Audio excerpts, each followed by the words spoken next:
This is the first one. It's called The Way You Tease Me. What I think I like the most about you is the way you always leave me wanting more. And when you kiss me and you start to pull back, I want to cock my head and kiss you again. But I never know if you'll let me.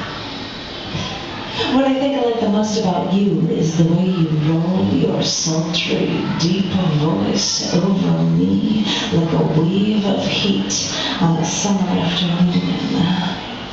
You use a pause to tease me with your words until sweat dances down my hairline and tickles my neck. What I think I like the most about you is the way you slide your arms around my waist, and then you just make me want to collapse in your grasp and run my hands up and down your back until I hear you moan and sigh. What I think I like the most about you is the way that absence makes the heart grow fonder, and that when we touch you say we should take it slow, take our time, enjoy every moment. And you know, you couldn't be more right. What I think I like the most about you are the things that make me think I have to fight for you, or the things that make me have to second guess myself, because nothing is easy. Not you, not me, not relationships, not sex, not love. What I think I like the most about you is the wondering, is the waiting, is the teasing. That's what I like. This high-charged guessing game. The flirting, the first touch, the first everything. Thinking about the possibilities. Yeah, that's what I like. Thank you. I love it how I write these things. You think they're about somebody, but it's just in a very, very vague, general way they're about somebody. This piece is called The Battle at Hand. I wanted you to know that I was on a mission when I saw you, and I was a warrior, and that you were just a helpless victim that couldn't fight my weaponry, that wouldn't fight my weaponry. And I would come into town and pillage and rape and pillage, depending on how you put it. And rape is such a hard, harsh word, you know, entirely inappropriate for this, because I made sure that you wanted me before it was all over. Because I have a knack of doing that when I fight my battles. This is how I care to think of you.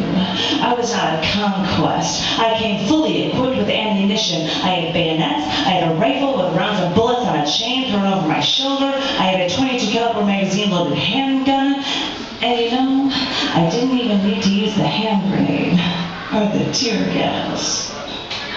Even before I started using my tongue as a weapon with a kiss, I used it as a weapon with words. And I think I had you won over from the start. You looked at me when I spoke, and I think you might have actually wanted to listen to me. And I would never have to resort to violence to get what I wanted from you. We seldom had opportunities before, and there wasn't much of an opportunity here, but we made one, and we somehow made it work. I know I wasn't ready for a battle before, but I want you to know that I came ready to fight, and I didn't care the circumstances or whether or not we had to be quiet, because we didn't want anyone else to find out. And no one did. And no, this was not a momentous moment in my life. It was just a moment, a conquest, a battle. And in my own mind, I won the war. You still thought of me as beautiful, and you thought I was horny. And did I create the little monster in you? And now I'm going to have to rearm myself and use my stockade of weapons and defenses to push you away. But that's the cost of winning battles all the time, I guess. You thought I would always want you and that I always would want to be with you. And I liked winning the battle. And I'll have to work again to make sure you don't come back to haunt me because we weren't meant to be anything to each other. And you were just a conquest to me. A battle won. People thought we would never get along. But I know better. I know there's no such thing as not getting along with me. And I know that I can make anyone like me, as I did with you. You were easy prey, you know. Everybody, actually. Only the good parts. This one is called Looking for a Worthy Adversary. I've been looking for a worthy adversary, someone I could lock horns with, because although my life makes more sense when I'm alone, it's not nearly as interesting. I've been looking for a worthy adversary, someone I could battle to the death with, because it can't be about love, you see. Love can't exist on the terms I demand. It's never that pure. I've been looking for a worthy adversary, and so I slither up to you like a snake as you sit there at the corner of the bar drinking your gin and tonics. And I tempt you with a golden apple. But all I was offering you was fruit from the tree of knowledge. I didn't know how willing you were to take from that tree. I'm not used to that, you know. Did you know that you need to come up for more? Did you know what you were getting into? Well, I didn't know that you'd have a thing or two to teach me, too.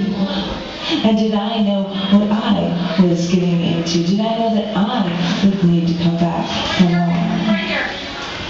Because as I've been looking for a worthy adversary, all this time I've been playing a part.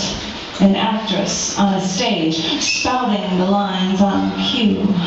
But the stage lights still came on, night after night, and I still had to play my parts.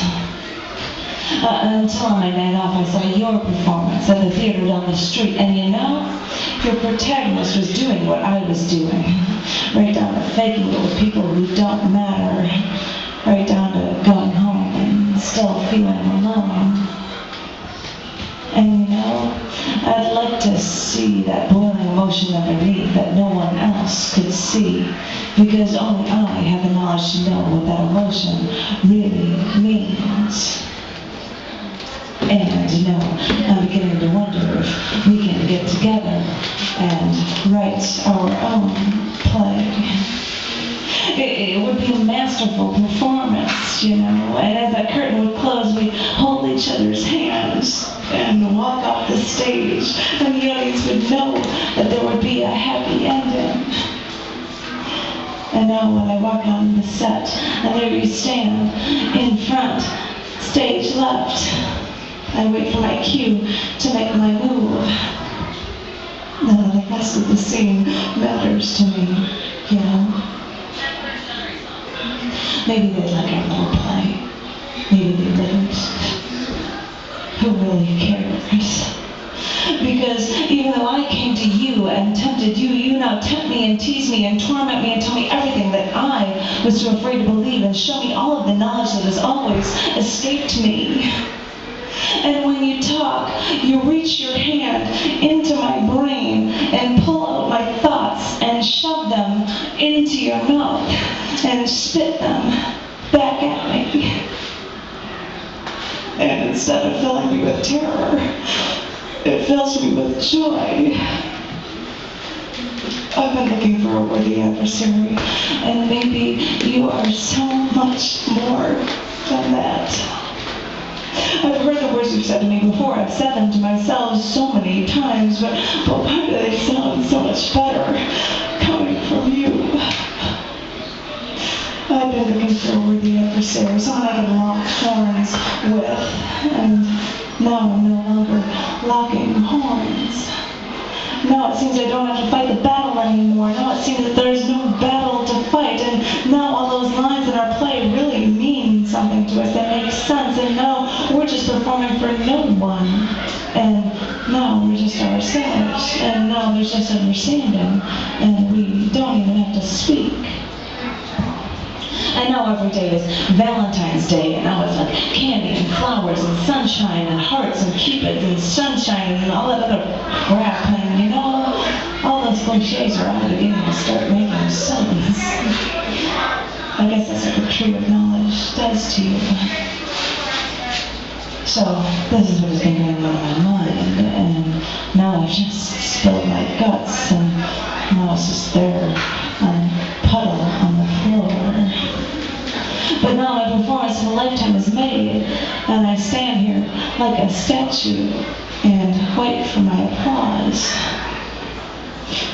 And as I wait for the reviews for the performance that I was made for, I know what they're all going to say, and none of that matters anymore. Because I know what you're going to say, because it's everything that I want to say. Because now it's time for you to take my thoughts again and rip them from my brain again and shove them into your mouth again and spit them back at me again. And now I wait for you to come on stage again for our next wonderful performance where we have our happy ending, where you tell me everything I already know.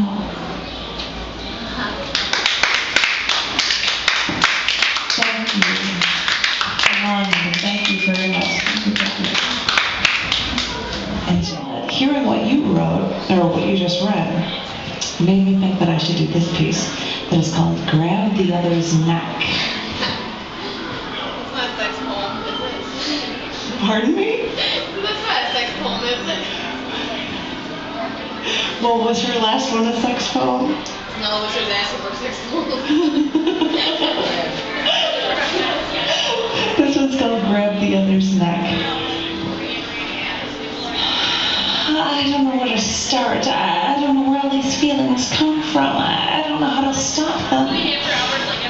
These feelings, they come rushing up to me, and I don't seem to have any control over them. And I hate myself for this, and I'm not supposed to be having these urges, and I hate myself for thinking that you might want me too. You know, I don't know much about you, but I guess you don't know much about me, but I like what I know, because in some respects you seem like me.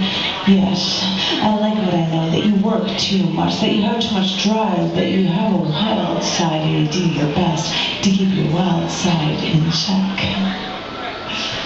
And I still want to be able to straddle you and take off your glasses, mess up your hair so you get strands falling around your eye, touching your cheek and touching you to remind you of me, and grab the hair at the back of your head and cock your head back just so that I can see your mouth starting to open, because God, I want to see that, and it would make me know that I am right, and it would make me know that you want me too.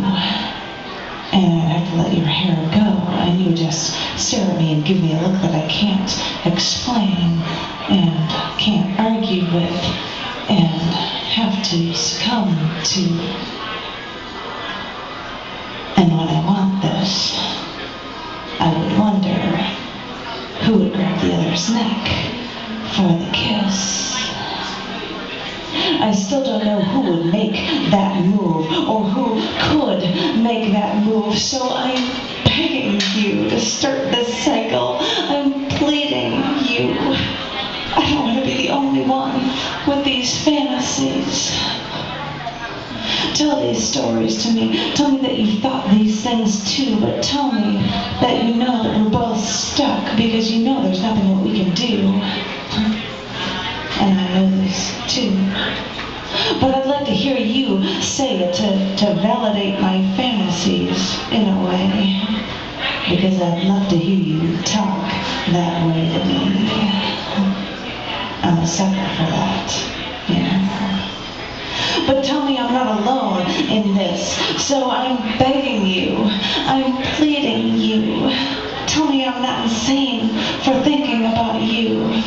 Tell me that you have these fantasies too. Thank you. I know that was quite... I've known in the past that sometimes I bother people because of religious connotations. But this poem was not written with religious connotations. It is written about a relationship. Think of that when you hear the poem called Being God. I'm tired of dying for your sins over and over again. And why is it that I'm the one that's doing all the dying and that you're the one that's doing all the sinning? I don't think you're learning your lesson. I'm tired of taking this knife to my hands over and over again, giving myself the stigmata, and the blood gets all over my clothes, and I can never get the stains out. And for what? For you to see how I suffer? And I'm tired of being humble when I'm supposed to be the one with all the power. Over and over again, I become your servant, and never are you bowing to me. I don't even get a thank you. I'm tired of preaching to the converted, but the converted aren't really even listening. They're snoring in the back rows while I deliver my sermon, and there isn't even air conditioning in here, and I'm sweating. I'm tired of coming to you and healing the sick, taking away your problems over and over again, giving you something to look forward to, and all I have is an eternity of waiting for someone to take my place and tend to my wounds. I'm tired of giving the earth up to you, watching the devil's work be done. And you know, he's just sitting down there and looking at me and laughing over and over again because it's so easy for him when he doesn't have to work. I'm tired of being your salvation over and over again. You turn to me and I have no one to turn to but myself. It's a bitch, you know. Being your own God, since no one can save me from me. I'm tired of being the teacher, handing you what you needed on a silver platter and watching a damn collection plate being passed around and someone is always stealing out of from the back row, and I know who you are. You who leave me nothing. I'm tired of wearing this crown of thorns over and over again. The needles prick my skin, and even God's bleed. At least this one does. And when I ask you to wipe the blood out of my eyes, well, I can't see you anywhere. I'm tired of being something for everybody when everyone is nothing for me. Maybe the devil has the right idea, you know. Maybe I'll just sit back and wait for you to miss me as you wonder, who's your Messiah now?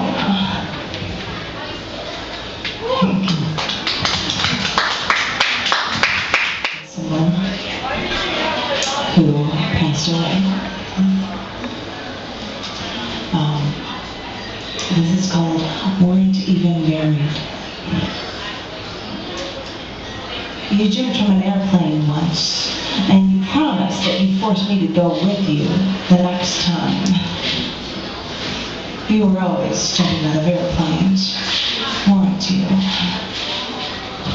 The ring I'm wearing, it's on my right hand, not my left, and it's on my middle finger, not my ring finger, and it seems appropriate because you didn't even buy that ring for me.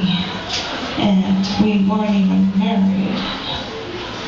I bought that ring at a street fair in Belmont Avenue in Chicago on the day of our first date, where we watched Pulp Fiction in your apartment, and I asked you to sit closer to me, and you kissed me. The ring is in a complete circle, and there are two stones that don't quite meet, and there's a void in the middle. And isn't that appropriate? Because you did even married. I've missed you, you know.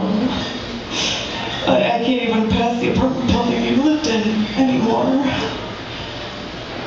I remember when you told me that someone was shot in that building once, and that maybe it was haunted. Well, that person was shot for money. They were robbed, and this time you just slipped away in your sleep. And this time, I was robbed. One of the stones fell out of my ring. I was sad, but I think you were more sad. You wanted to replace that shiny purple stone, but I said no. And now I still wear that ring, and that stone is still missing. And isn't it appropriate? We weren't even married. I've missed you, you know. And with your absence, the bad memories vanish, and where you were someone else once, and you were someone once, and you were alive once.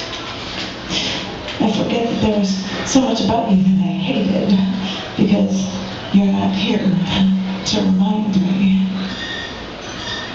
So with this ring, I remember, because now nothing is complete anymore, and everything is missing now. And isn't it appropriate that there's no next time for us? You jumped from an airplane once, and you promised that you'd force me to go with you the next time. Thanks. I know, that's nice. Thank you. Mine and That's Amanda, one. go right ahead.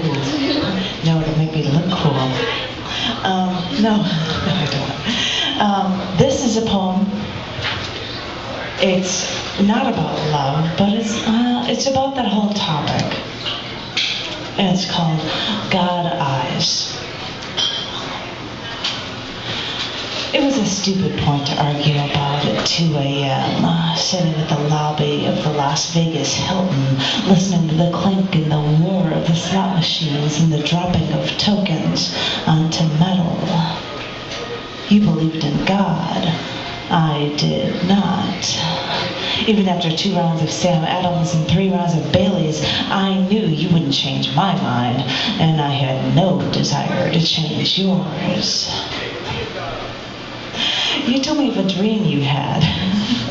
In it, you and Christian Slater played a game of pool. You won. He lifted his hands and said, I've got a beer in one hand and a cigarette in the other.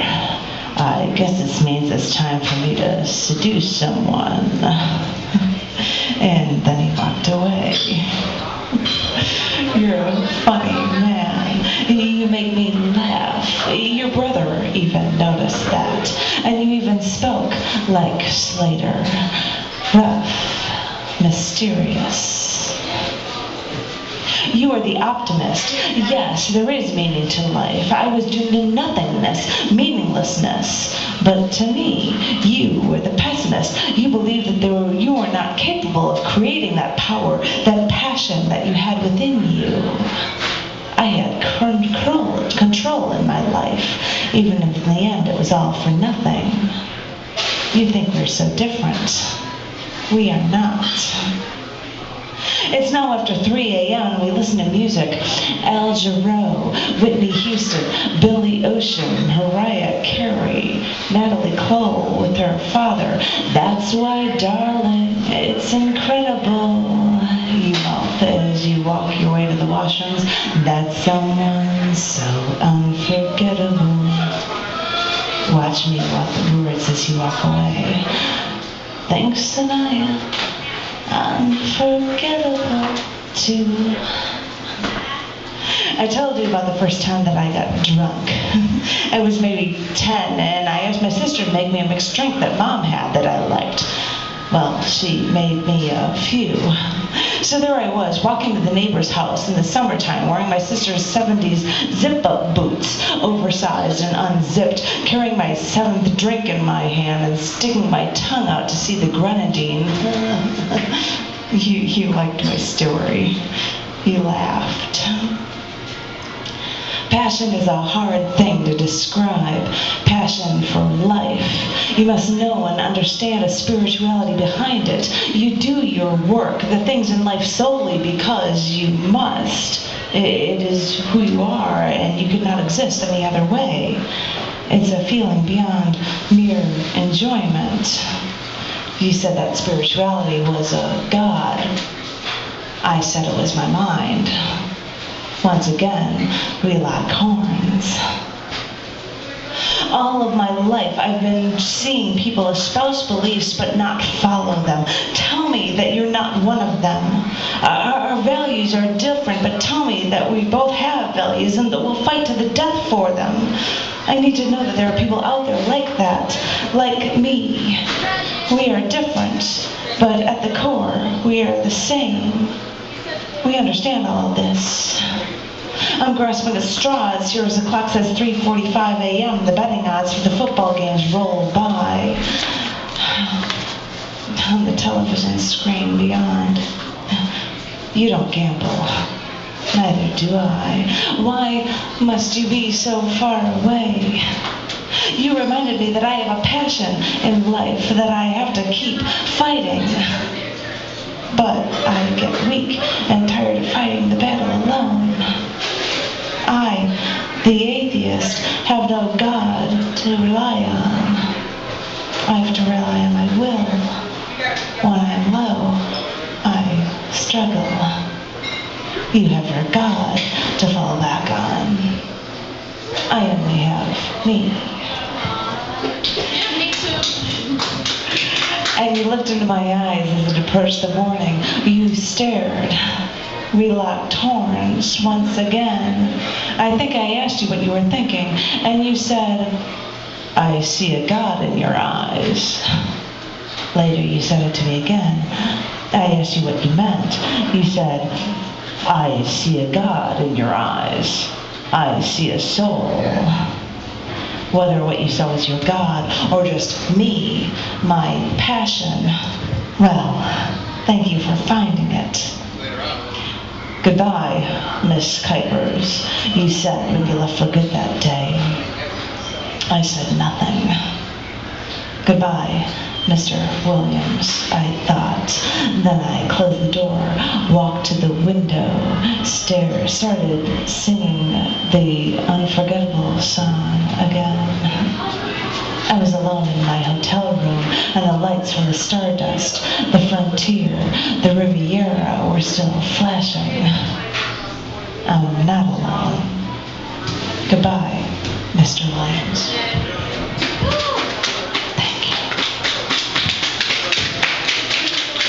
Thank you. You were in the reading? CARS.TV. There you go. Question on length. I could do one that's relatively as long as the longest ones I've done, or I could do a nice long one all about communication. That's a cool long one. Does anybody have any preferences or calls if they want to have something long or not? Billy! I have a long piece, but I had a longer piece when it was about communication. It's a cool piece, the longer one too. I brought it along. I just was we've got the time, so I'm going to do a piece. I've got all the time in the world. This piece is expanded from one that was started in 97, and this is called Communication.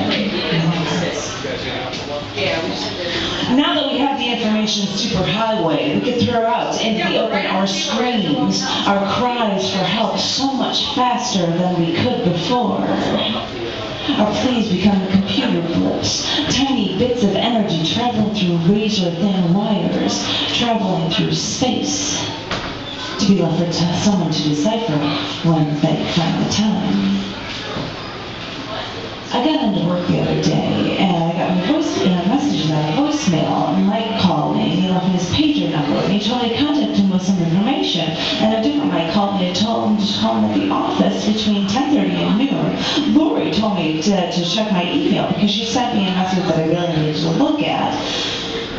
So I first returned Mike's phone call, and he wasn't in, so I left a voicemail message with a coworker, and then I dialed the number for the other Mike who was there, and I heard a beep, and I dialed my own phone number, and then I got in line, checked my email, and I read a note from Ben, emptied out my junk mail.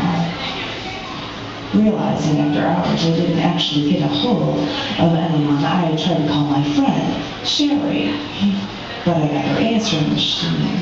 So I said, "Hi, this is Janet. Haven't talked to you in a while." At which point I realized that there was nothing left for me to say. "So, give me a call. We should really get together and talk." Sarah and I were late for Carol's wedding rehearsal, which was a bad thing because we were both standing up in the wedding, so we were stuck in traffic, and I asked, "Sarah, do you have a cell phone number for, you have a cell phone, don't you?" And she said, "Yes." And I asked, "Well, do you know Carol's cell phone number? Because then we could at least call her and tell her that we were late." And she said, "No. Do you have it?" And I said, "No." I was out at a bar with Dave, and I was explaining to him why I had not talked to my friend Aaron in a while. You see, we usually email each other, and when we do, we ever hit reply, and when we get an email from someone else, we hit reply. So instead of having to start a new letter, then we use their email address and everything, we'll just hit reply and send a reply to whatever question that they ask. Well, after a while, I got an email from them that had no question at the end of it, so I never had to reply. And before I just kept replying to each other, but after a while, I had no reason to send them a response because he didn't ask any question. So I never wrote back, and well, we never wrote back, and we just lost touch. And then it occurred to me how difficult it had become to type an extra line of text, because that's why I lost touch with him. And then it occurred to me, no matter how difficult, how many different forms of communication we have, we still will find a way to lose touch with one another.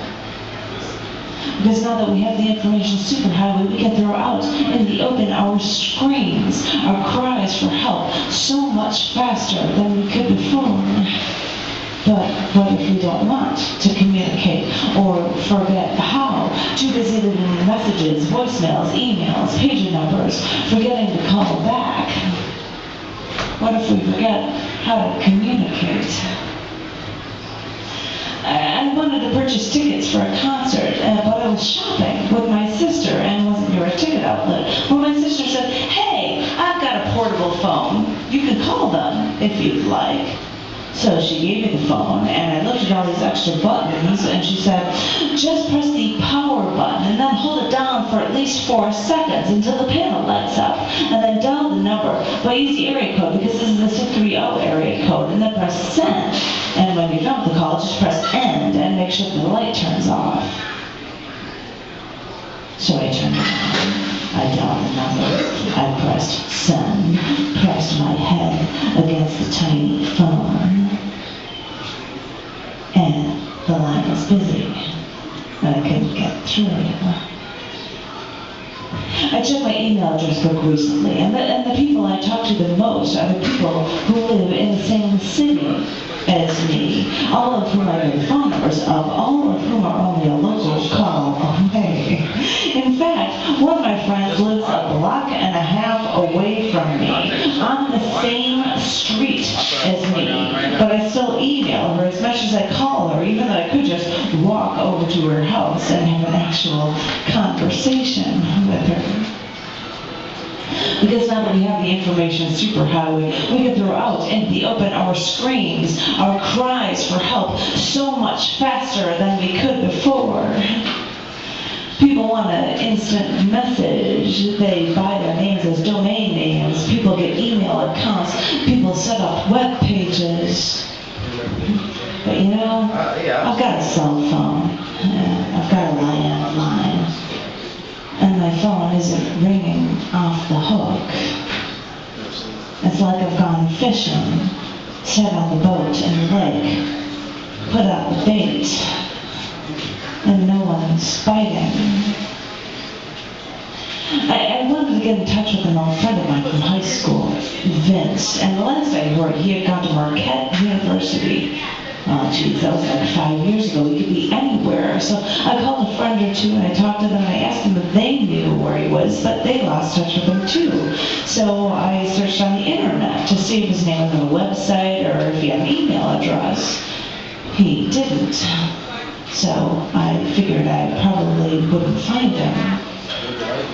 And all this time, I knew that his parents lived in the same house that they always did. I could just look up his parents' number in the phone book and just call them and say, "Hi, I'm an old friend of his from high school," you know, but I never called. And I realized why. Because you see, I had searched the internet for hours and no one would know that I was looking for someone. But now, with one single phone call, I made it known to his entire family that I wanted to see him enough to call. After all these years. And I didn't want that. So, I never called.